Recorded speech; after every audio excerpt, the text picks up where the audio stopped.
مجلسی رکن اسمبلی جعفر حسین معراج نے یاقوتپورہ حلقے کے مختلف علاقوں کا دورہ کر کے ترقیاتی کاموں کا معائنہ کیا۔ اس دوران رکن اسمبلی جعفر حسین معراج نے سنتوش نگر ڈویژن کے حدود میں واقع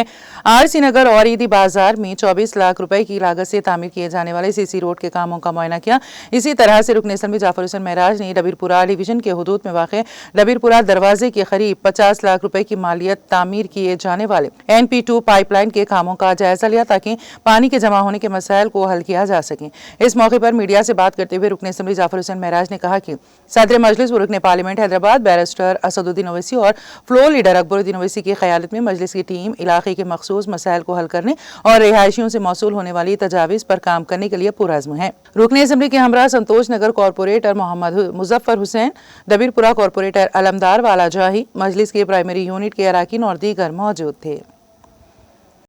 آج سنتوش نگر ڈویژن اور ڈبیرپورہ ڈویژن میں دو کاموں کا آغاز ہوا۔ یاقوتپورہ اسمبلی کانسٹیٹنسی میں عیدی بازار RC نگر میں ایک روڈ کا کام چالو ہوا ہے، CC روڈ کا، جس کی لاگت 24 لاکھ روپے ہے۔ میرے ساتھ میں مقامی کارپوریٹر جناب مظفر صاحب اور ایریے کے تمام ذمہ دار کے ساتھ ساتھ بستی کے ذمہ دار بھی موجود ہے۔ اور ایک اور کام ڈبیرپورہ ڈویژن میں ہوا، جو ڈبیرپورہ دروازے کنے واٹر اسٹیگنیشن ہوتا تھا، وہ واٹر اسٹیگنیشن کو کیسا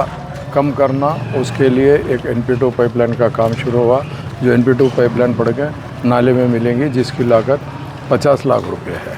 اور میرے ساتھ میں ڈبیرپورے کے اندر جناب علمدار والے جاہی صاحب ساتھ تھے، یہاں پہ مظفر صاحب میرے ساتھ میں ہیں، نقیب ملت بیرسٹر اسد الدین اویسی صاحب کی خاص نگرانی میں اور حبیب ملت جناب اکبر الدین اویسی صاحب کی قیادت کے اندر یاقوتپورہ اسمبلی کانسٹیٹنسی میں عوام کے درمیان میں رہ کے عوام کے جو بھی مسائل ہے اس کو حل کرنے کی کوشش کرتے ہوئے عوام کی طرف سے جو پروپوزل دیا گیا تھا، اس پروپوزل کے کاموں کو آغاز کر رہے ہیں ہم لوگ۔ انشاءاللہ تعالی آئندہ بھی جو کام رہیں گے وہ بھی تیزی سے چالو کرائیں گے، چونکہ پچھلے 1 مہینے سے MLC کوڈ چل رہا ہے، جس کے لیے ہم نئے پروپوزلز کو آگے نہیں لے گئے ہیں۔ انشاءاللہ یہ کوڈ ختم ہونے کے بعد میں پروپوزلز کو آگے بڑھائیں گے اور ماباقی بھی سینکشن لے کے کاموں کو انشاءاللہ تیزی سے کرائیں گے۔ اور میں آج کے پروگرام میں جتنے بھی لوگ شریک ہیں، محلے کے ذمہ دار جیسا ہمارے اعظم بھائی ہے، اظہر بھائی ہے اور دیگر مجلس اتحاد المسلمین کے صدر معتمدین ایکٹیو ورکر ہے، ان سب کا تہ دل سے شکریہ ادا کرتے ہوئے print media, electronic media, social media کا بھی شکریہ ادا کرتا ہوں۔ بہت بہت شکریہ۔